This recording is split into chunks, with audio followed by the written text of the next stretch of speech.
At this cafe in the Iraqi capital, 19-year-old Hamed shows us pictures of his time protesting in 2019 in what some called the country's biggest social movement in modern history. Protesters across the country demanded the fall of a government they saw as corrupt and ineffectual.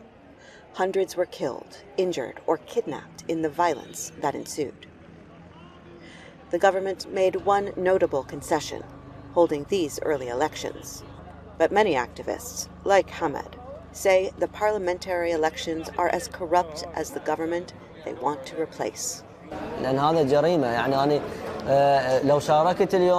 If I participate, I think my conscience will haunt me 100% for such an ugly crime upon millions of Iraqis. But outside the polls Sunday morning, voters' opinions were as varied as the country itself, home to multiple ethnicities, religions, and sects. If 10% of the real independent representatives win, future elections will be in a real state without armed groups outside the control of the government. That's what we hope. Other locals are as quick to explain why they are not even registered to vote, saying in 18 years of so-called democracy since Saddam Hussein fell, Iraqis are still without basic services and government support. I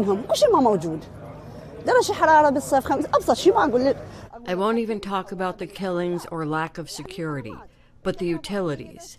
When the temperature is 50 degrees Celsius, the electricity comes for an hour or half an hour only. This election is widely expected to result in a victory for supporters of Iraqi cleric Muqtada al-Sadr, a populist Shiite leader who currently stands against foreign interventions by Iran and the United States. In Iraq's complicated sectarian system, however, it may take weeks or months for the new parliamentary body to appoint a prime minister and form a government, regardless of which parties win large amounts of new seats.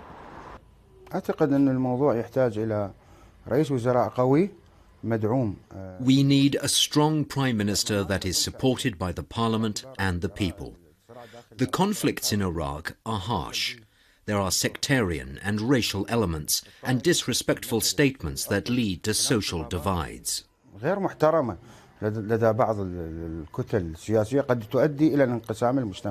But politicians from newer parties say it is the established large parties, like Sadr's, that propagate sectarian divides and fuel the seemingly impenetrable cycle of corruption.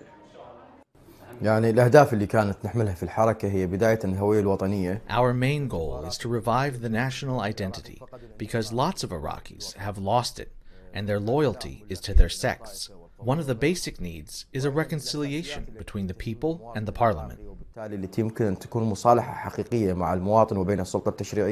Updated election laws have made room for more new independent parties to run for office.